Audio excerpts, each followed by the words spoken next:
Good morning and welcome to another Wine Steward video. I gave you a couple of weeks off from having to watch these things, but now I'm back from Spain and I'm very eager to get this store fully into Q4. That is the most important part of our year when we decide whether or not we're going to stay in business. I don't mean to be that dreary about things, but you know, we had a very quiet summer because you took off, you left, you all went to Croatia or something. So now hopefully you're back.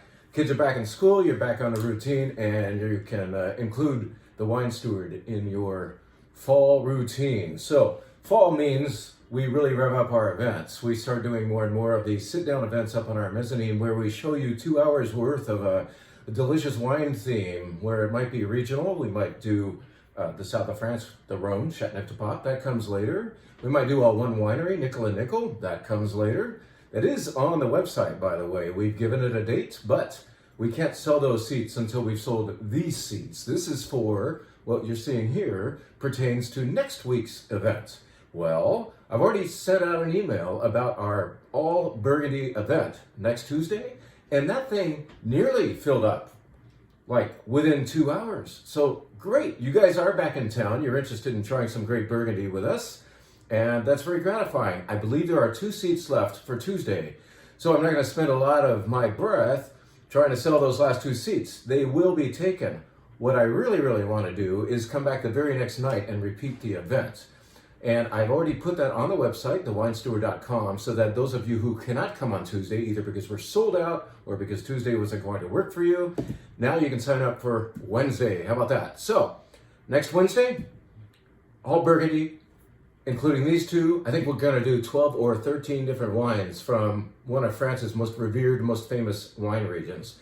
You'll be finding out what white Burgundy is and how it's supposed to taste, what red Burgundy is, how it's supposed to taste. And you might even be trying them that night, I'm still deciding, on the sequence, in this sequence. In other words, as you look at the bottle left to right, you see, well, if you can tell, that is a 100% Pinot Noir from Burgundy. And then there's a white. Well, wait, we're going to taste red and then white? Well, in fact, a lot of the importers who come and show me wine here, who are bringing good things from Burgundy and maybe a whole lineup from that one wine region, will show us the reds and then the whites. It's very interesting what the palate, how the palate reacts to that sequence.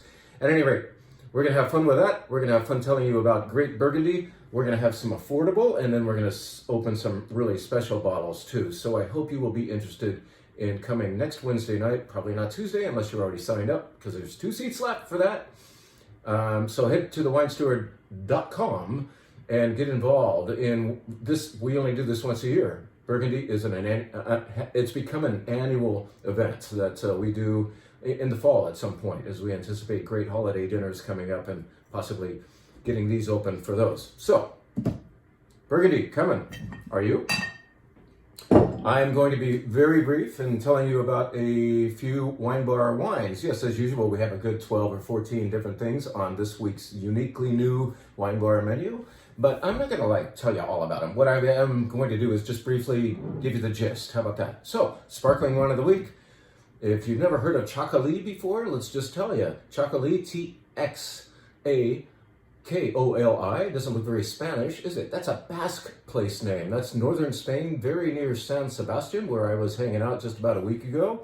Txakoli is usually a bright, clean, vibrant white wine that just has a little bit of pétillance or bubble to it.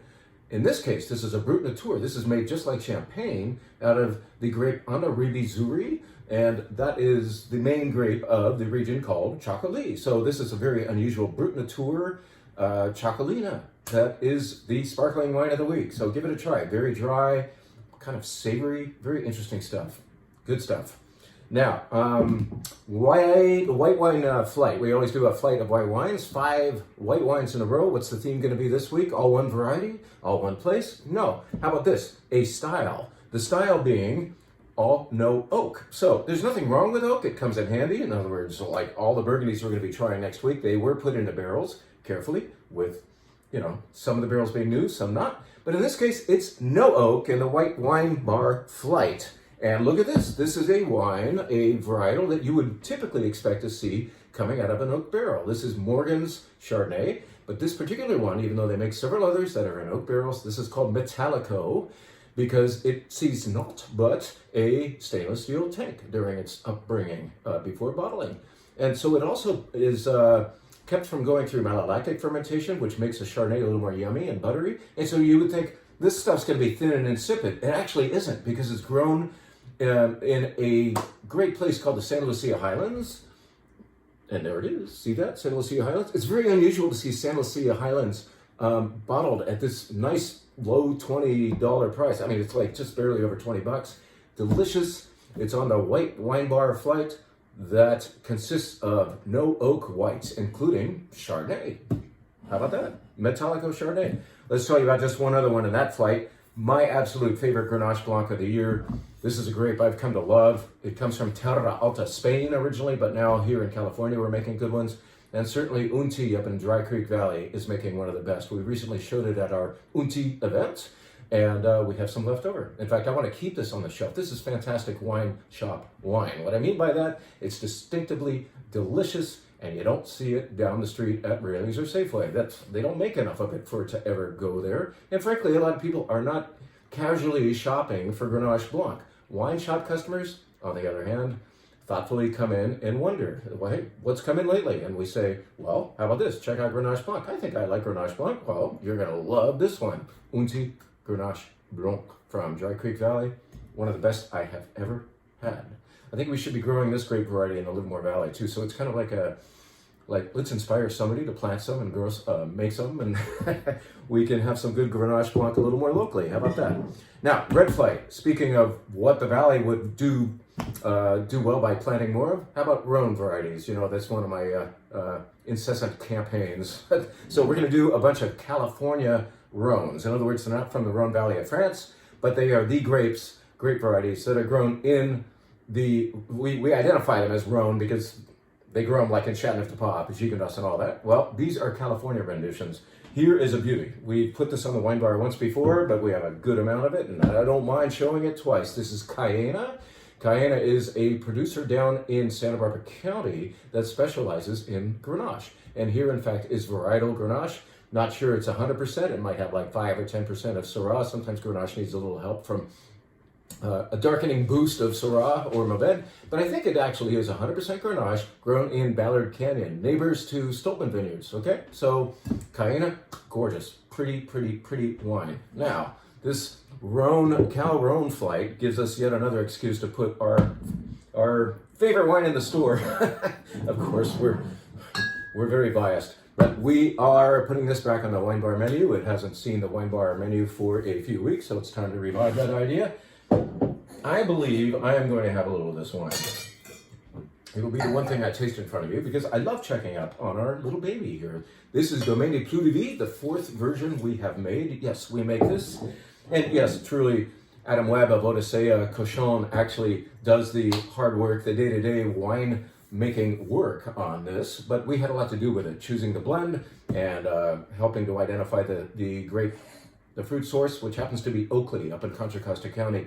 Believe it or not, some of the oldest vines in California are still hanging around there, right next to suburbia. It's hilarious. Very old, own-rooted, not grafted, Carignan and Mourvèdre are playing in here. So it's 60% Carignan and 40% Mourvèdre. They co-fermented. The Mourvèdre was left as whole clusters. And what else? It went into only neutral and large format barrels. And it was a quick spin. In other words, this year, August 2021 is when this was harvested. June of 2022 is when it was actually bottled. So we didn't even spend a whole year in those barrels. We wanted a quick turn, obviously, because we put a lot of money into this and needed to get it back out. But because we wanted a wine that was kind of more cheerful, less developed. And this, Carignan and Mourvèdre are kind of rugged varieties in that Rhone family. They're both kind of, I call them curmudgeonly sometimes, or a little bit dangerous. We made a pretty one here. We, including Adam. No, really, Adam did most of the work, but wow, it's beautiful. Now, even on day 2, really lovely wine. It's part of the Cal Rhone flight on our WineBar menu. We hope we'll see you upstairs to enjoy that. be looking for an email. Actually, this is coming out with the email, this video, that will have a paragraph or two about some really cool holiday wines that have just come in. We are allocated certain small amounts of certain like stupendous wines. Allocations mean there's only so much of this stuff made. Everybody wants some. Like we're talking about Catherine Hall Cabernet, for example. We are allocated 2 6-packs of that. So the email we'll discuss that. Ridge Montebello, we get it once a year. We only get 2 or 3 packs of it. Yeah, 9 bottles. That's coming in. Lucia Pinot Noir, made by the Pisoni folks. That's coming in. In other words, read the email, read the rest of the email, and email me back with your wishes. I'm not even going to put those things on our website. There's not enough of the wine to make it worthwhile. So just send me an email as to whether you'd like some Montebello, some Catherine Hall, some Lucia Pinot Noir by Pisoni, and there's one other wine I can't remember that's also identified there, but you'll see it.